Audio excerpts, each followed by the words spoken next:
Hello students, तो आज हम बात कर रहे हैं हरियाणा इलेक्शंस 2024 की। एचटेट का अगर आप एग्ज़ाम देने जा रहे हैं या कोई भी एग्ज़ाम, वहाँ पर ये इलेक्शंस बहुत ज़्यादा इंपॉर्टेंट हो जाते हैं क्योंकि इसी साल एग्ज़ाम्स के बिल्कुल नज़दीक में हरियाणा के इलेक्शंस हुए हैं। तो हरियाणा का मंत्रिमंडल, हरियाणा की विधानसभा, ये सारी ही इन्फॉर्मेशन मैं आपको आज देने वाली हूँ। तो चलिए स्टार्ट करते हैं।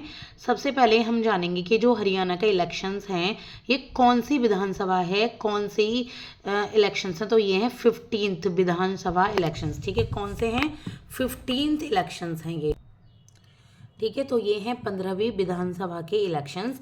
इलेक्शंस अब हुए कब थे, इलेक्शन स्टार्ट कब हुए थे? तो इलेक्शंस हुए थे 5 अक्टूबर 2024 को हरियाणा में। रिजल्ट आउट हुआ था 8 अक्टूबर 2024 को। देखिए, मैं सारी चीज़ें ही हैंड रिटन नोट्स की फॉर्म में ही कराऊंगी, मैं कुछ भी ताम झाम नहीं कराती हूँ क्योंकि ये सबसे प्रैक्टिकल स्ट्रेटजी है। आप कितना भी पीडीएफ पढ़ लीजिए, उससे आप पीडीएफ कलेक्टर बन जाएंगे, लेकिन बार बार खोल के ना वो पीडीएफ फ़ोन में नहीं देखी जाती, आंख भी दुखती हैं और साथ के साथ हमारे माइंड को भी नुकसान होता है इतनी देर तक स्क्रीन देखने से। इससे अच्छा है कि आप इसी तरीके से हैंड रिटन नोट्स की फॉर्म में बनाइए। अगर आपके ऑफलाइन एग्ज़ाम्स हैं या ऑनलाइन भी हैं तो आपके लिए बहुत ज़्यादा ये हेल्पफुल रहेंगे। तो चलिए अब हम समझेंगे कि हरियाणा में सबसे पहले सीटें कितनी जीती। देखिए, हरियाणा में टोटल सीटें हैं 90। कितनी सीटें हैं? टोटल 90, जिसमें से 48 जीती पूर्ण बहुमत के साथ बीजेपी ने। ठीक है, पूर्ण बहुमत मिला बीजेपी को, 48 सीट्स बीजेपी ने जीती हैं। 37 सीट्स जीती हैं कांग्रेस ने। कितनी? 37 सीट्स किसने जीती हैं? कांग्रेस ने। और 2 सीट्स आईएनएलडी यानी कि निर्दलीय, 2 सीट्स, और ये 3 सीट्स ये गई है निर्दलीय पार्टी को, यानी कि जो किसी भी दल से नहीं है, ना बीजेपी से ना कांग्रेस से। ठीक है, इनका एक अपना ही दल होता है। तो 2 सीट्स और 3 सीट्स इस तरीके से निर्दलीय लोगों ने अलग अलग जीती हैं। अब 2 सीट्स वाले कौन से निर्दलीय हैं? क्योंकि आपसे 48 तो नहीं पूछे जाएंगे, 48 तो बहुत ज़्यादा हो जाते हैं, 937 पूछे जाएंगे। तो अगर आप हरियाणा स्पेसिफिक एग्ज़ाम देने जा रहे हैं तो आपको ये ज़रूर लर्न करना है कि कौन सी 2 सीटें, किन 2 लोगों को निर्दलीय सीटें मिली हैं। तो ये है आदित्य देवीलाल डब्बाली से इनको सीट मिली है, और एक है अर्जुन चौटाला। ठीक है, कौन है? अर्जुन चौटाला। इसके बाद है 3 सीट्स पाने वाली, ये कौन कौन है? तो ये हैं 3 सीट्स में हिसार से सावित्री जिंदल, और बहादुरगढ़ से राजेश जून, और गन्नौर से देवेंद्र कादियान। ठीक है, इनको मिली हैं ये 3 सीट्स जो कि हैं निर्दलीय से, ना ये कांग्रेस से हैं ना ही ये बीजेपी से हैं। इनकी एक अपनी ही पूंछ है। और देखिए, ये बहुत ज़्यादा इंपॉर्टेंट होते हैं, ऐसा नहीं है कि सिर्फ 2 सीट 3 सीट हैं, क्योंकि अगर किसी भी दल को इन्हें हराना जिताना है, आप सरकार गिरानी है, तो इनका मत बहुत ज़्यादा, इनका साथ यहाँ पर काफ़ी ज़्यादा मायने रखता है। अब हम थोड़ी सी ना हिस्ट्री समझते हैं अपने हरियाणा के इलेक्शंस के बारे में। देखिए, पंडित भगवत दयाल शर्मा फर्स्ट सीएम थे हरियाणा में। हरियाणा का जो एस्टेब्लिशमेंट हुआ, यानी कि हरियाणा को जो गठन हुआ था वो हुआ था 1966 को। कब हुआ था? 1966 को, जब पंजाब हरियाणा अलग अलग हुए थे। 1967 को फर्स्ट टाइम हरियाणा में इलेक्शन हुए, और फर्स्ट टाइम जब इलेक्शन हुए तो कौन थे इनके सीएम? कौन बने? पंडित भगवत दयाल शर्मा। ठीक है, अब ये है थोड़ी सी हिस्ट्री। अब देखिए, हम समझें तो कि can spend money 40 lakh rupees के करीब करीब लोग स्पेंड कर सकते हैं मनी। किस में? जो भी आपका इलेक्शंस के प्रमोशन होते हैं, इलेक्शंस के प्रमोशन में, इससे ज़्यादा मनी को नहीं किया जा सकता खर्च। लोएस्ट वोटिंग जो रही है हरियाणा में वो रही है नारनौल में। नारनौल नाम की एक जगह है, एक सीट है जहाँ सबसे कम लोगों ने वोटिंग की है, और हाईएस्ट वोटिंग रही है बादशाहपुर में। ठीक है, हाईएस्ट वोटिंग कहाँ रही है? बादशाहपुर में।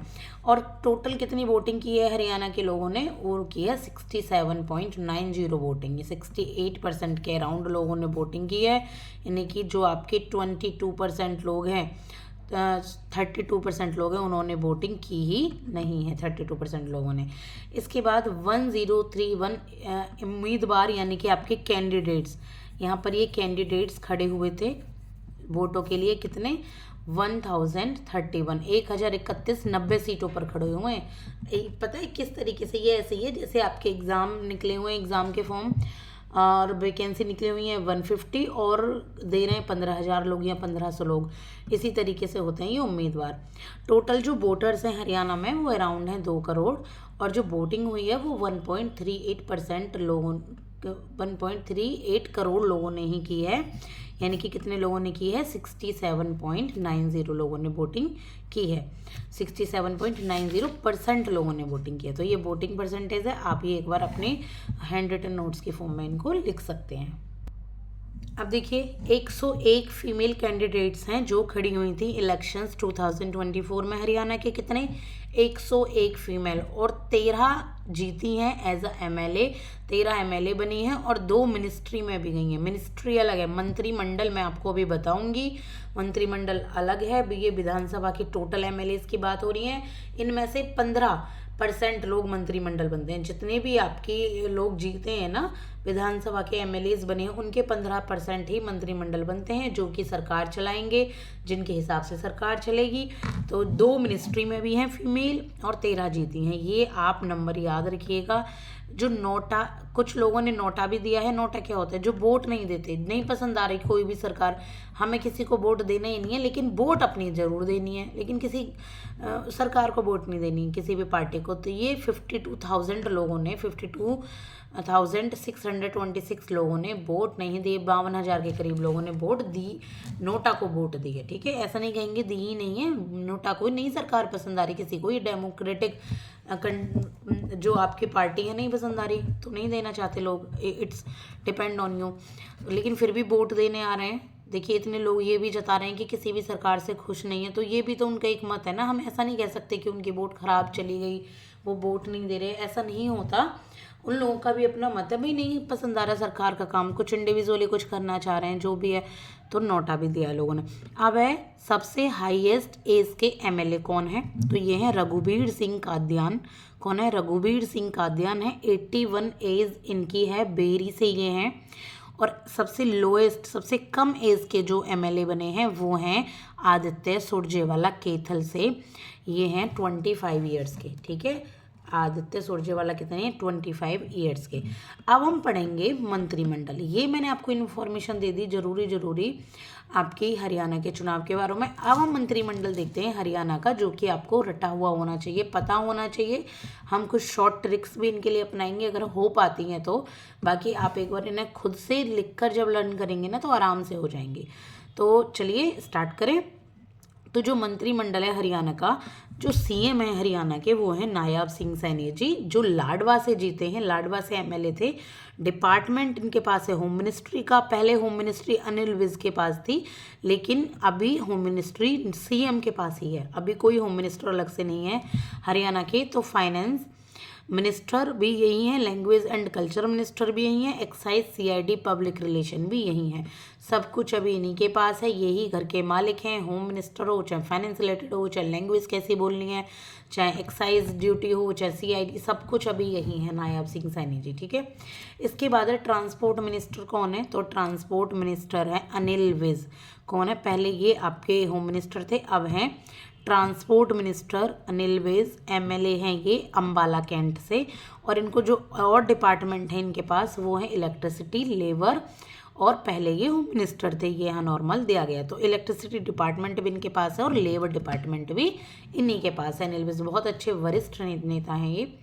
इसके बाद है एजुकेशन मिनिस्ट्री। तो एजुकेशन मिनिस्ट्री है महिपाल ढांडा जी के पास। किसके पास है, महिपाल ढांडा जी के पास, जो कि हैं पानीपत से जीते हैं ये। और पार्लियामेंट्री वर्क भी इन्हीं के पास है, जो आपका पार्लियामेंट का जो काम होता है उसकी भी डिपार्टमेंट इनके पास है। इसके बाद एजुकेशन मिनिस्टर कौन है, शिक्षा मंत्री,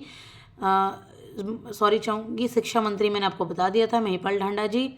ठीक है, और इसके बाद है सोशल जस्टिस मिनिस्ट्री, यानी कि सामाजिक न्याय मिनिस्टर, तो यह है कृष्ण कुमार वेदी। समाज का ध्यान रखना किसका काम है, कृष्ण जी का, कृष्ण कुमार वेदी। कहाँ से, ये नरवाना से।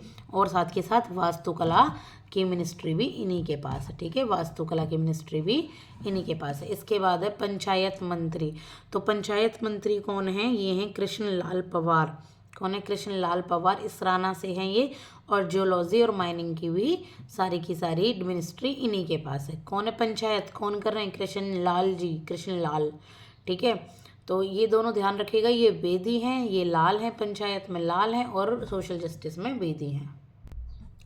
इसके बाद है सिविल एविएशन। तो सिविल एविएशन के लिए नागरिक उड्डयन जो कि आपका होता है, आपका ये जो एरोप्लेन से रिलेटेड जो भी सिविल एविएशन है, इसके लिए विपुल गोयल जो कि हैं फरीदाबाद से, और ये रेवेन्यू एंड डिजास्टर डिपार्टमेंट भी संभालते हैं, मिनिस्ट्री भी संभालते हैं। इसके बाद एग्रीकल्चर। तो एग्रीकल्चर के लिए हैं श्याम सिंह राणा जी। राणा जी हैं बहुत बढ़िया, सिंह राणा, समझते हो ना, एग्रीकल्चर से रिलेटेड किसान, ऐसे लगता है ना कि किसान होंगे, तो आप ऐसे शॉर्ट ट्रिक से लर्न कर सकते हो। एग्रीकल्चर एंड फार्मर वेलफेयर के ये मिनिस्टर हैं। डेयरी एंड एनिमल हस्बेंड्री भी इन्हीं के पास है, एनिमल रियरिंग फिशिंग भी इन्हीं के पास है ये डिपार्टमेंट भी। इसके बाद है women and child development welfare. तो ये है श्रुति चौधरी, वुमेन ही है खुद श्रुति चौधरी। श्रुति सुनती हैं अच्छे से वुमेन की, चाइल्ड की, तो women and child development welfare की श्रुति चौधरी। तो शाम से ये जीती हुई हैं, और इरिगेशन एंड वाटर डिपार्टमेंट भी इन्हीं के पास है। ठीक है, पानी और सिंचाई की समस्या भी ये सुनती हैं, इस श्रुति सुनना, इसलिए मैं आपको ये शॉर्ट ट्रिक में बता रही हूँ। इसके बाद है फूड एंड सप्लाई, खाद्य एवं पूर्ति। इसके मिनिस्टर हैं राजेश नागर जी, ये हैं आपके तेगांव से। कहाँ से हैं? तेगांव से। और ये प्रिंटिंग और स्टेशनरी, और ये डिपार्टमेंट भी इनके पास ही है। इसके बाद है एनवायरमेंट मिनिस्ट्री। तो एनवायरमेंट मिनिस्ट्री है राव नरवीर जी के पास, ये है बादशाहपुर गुड़गांव से, जहाँ से लोगों ने सबसे ज़्यादा वोटें दी हैं। और सैनिक वेलफेयर और विदेशी सहयोग, ये डिपार्टमेंट या ये मिनिस्ट्री भी इन्हीं के पास हैं। इसके बाद है प्रिजन एंड इलेक्शन मिनिस्टर। तो ये हैं अरविंद कुमार शर्मा, अरविंद कुमार शर्वाना, जो जेल मंत्री हैं, ये जेल मंत्री और चुनाव मंत्री। तो ठीक है, ये इन्हीं के पास है। सहकारिता, इलेक्शंस, टूरिज्म, आपका जो पर्यटन, ये इन सब के मंत्री हैं। इसके बाद लोक निर्माण या PWD, ठीक है, पब्लिक वेलफेयर डिपार्टमेंट किसके पास है? ये है रणवीर गंगवा के पास, ये है रणवीर गंगवा के पास। और पॉपुलेशन हेल्थ इंजीनियर हैं ये। और इसके बाद है हेल्थ मिनिस्टर हैं आरती राव। कौन है? हेल्थ का ध्यान किसने रखा है? आरती जी ने रखा है यहाँ। और ये चिकित्सा और आयुष मिनिस्ट्री इनके पास ही है, जितनी भी हेल्थ की है। स्पोर्ट्स मिनिस्टर हैं गौरव गौतम, ये सबसे युवा स्पोर्ट्स मिनिस्टर हैं। और यूथ एम्पावरमेंट की मिनिस्ट्री भी इन्हीं के पास है। तो ये हरियाणा का मंत्रिमंडल है। अगर कुछ चीज़ फिर भी इसमें रह गई हो, मैंने कोशिश की ना रह गई हो, तो प्लीज़ अप टू डेट कर लीजिएगा, क्योंकि ये चीज़ है ना, कुछ टाइम पर थोड़ी बहुत आगे पीछे होती रहती हैं। जब भी आप एग्ज़ाम दे रहे हैं, इस साल या अगली साल, तो आप थोड़ा अपडेट करके जाइएगा। और कोशिश कीजिएगा कि इसी तरीके से पढ़ें, पॉइंट वाइज और हैंड रिटन नोट्स के फॉर्म में, कंसाइज वे में, तो आपको चीज़ें अच्छे तरीके से समझ में आएंगी। अगर आपके लिए वीडियो हेल्पफुल रही हो, पसंद आई हो, तो please like, share and subscribe जरूर कीजिएगा। Thank you so much.